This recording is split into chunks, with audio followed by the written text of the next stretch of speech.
अस्सलाम वालेकुम। मेरा नाम ज़फ़रा बीबी है। ये मेरी बेटी है रुकैया।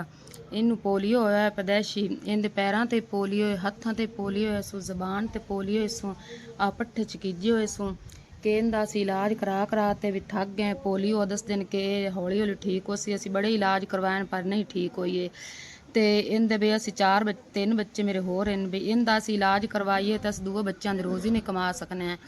जे इन वेखना भी इनका करवाइए ਅਸੀਂ ਦੁਆ ਆਪ ਨਹੀਂ ਖਾ ਸਕਦੇ। ਸਾਡੇ ਕੋਲ ਜ਼ਮੀਨ ਕੋਈ ਨਹੀਂ, ਆਦੀ ਛੱਤ ਕੋਈ ਨਹੀਂ।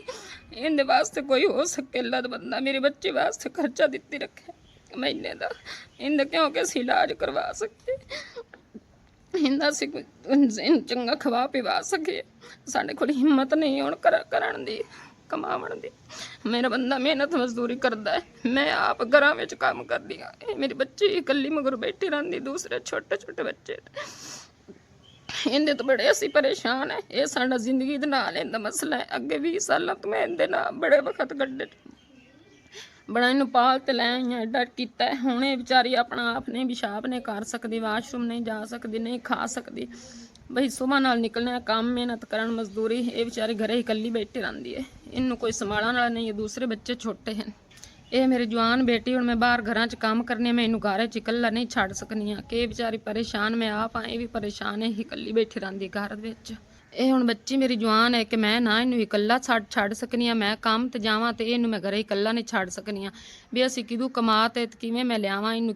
ਮੈਂ ਹੁਣ ਇਹਨੂੰ ਇਕੱਲੀ ਨਹੀਂ ਛੱਡ ਸਕਨੀ ਆ। ਇਹ ਨਾ ਹੁਣ ਇਹ ਬੱਚੀ ਹੈ ਵੀ ਜਿਹੜਾ ਅਸੀਂ ਇਹਦਾ ਇਲਾਜ ਹੈ, ਇਹਨੂੰ ਦਿਮਾਗ ਦੇ ਝਟਕੇ ਲੱਗਦੇ ਨੇ, ਇਹਨੂੰ ਇਕੱਲਾ ਅਸੀਂ ਨਹੀਂ ਛੱਡ ਸਕਨੇ ਆ। ਇਹਦੀ ਦਵਾਈਆਂ ਨਾ ਲਵੀਏ ਤੇ ਬਿਮਾਰ ਹੋ ਜਾਂਦੀਆਂ ਨੇ, ਦਿਮਾਗ ਦੇ ਝਟਕੇ ਲੱਗਦੇ ਨੇ ਕਿ ਇਹਨੂੰ ਘਰ ਅਸੀਂ ਇਕੱਲਾ ਵੀ ਨਹੀਂ ਛੱਡ ਸਕਨੇ ਆ ਕਿ ਮੈਂ ਬਾਹਰ ਜਾਵਾਂ, ਘਰ ਇਕੱਲੀ ਹੁੰਦੀ ਹੈ। ਕੋਈ ਇਹ ਜਿਹਾ ਅੱਲਾ ਦਾ ਬੰਦਾ ਹੋਵੇ ਕਿ ਇਹਦੇ ਮਹੀਨੇ ਵਾਸਤੇ ਸਾਨੂੰ ਖਰਚਾ ਦਿੱਤਾ ਜਾਵੇ ਕਿ ਅਸੀਂ ਇਹਦੀ ਦਵਾਈ ਲੈ ਸਕੀਏ।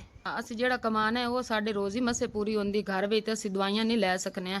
ਕੋਈ ਮਿਹਰਬਾਨੀ ਹੋਵੇ ਤੇ ਇਹਦਾ ਨਾ ਮਹੀਨੇ ਦਾ ਖਰਚਾ ਦਿੱਤਾ ਜਾਵੇ ਤੇ ਅਸੀਂ ਇਹਦਾ ਇਲਾਜ ਕਰਵਾ ਸਕੀਏ। ਕੋਈ ਅੱਲਾ ਦਾ ਬੰਦਾ ਸਮਝ ਤੇ ਇਹਨੂੰ ਆਦੀ ਧੀ ਭੈਣ ਤੇ ਇਹਦੇ ਹਾਲ ਤੇ ਰਹਿਮ ਕਰੇ ਤੇ ਇਹਨੂੰ ਨਾ ਇਹਦੀ ਮੁਸ਼ਕਿਲ ਹੱਲ ਹੋ ਜਾਵੇ।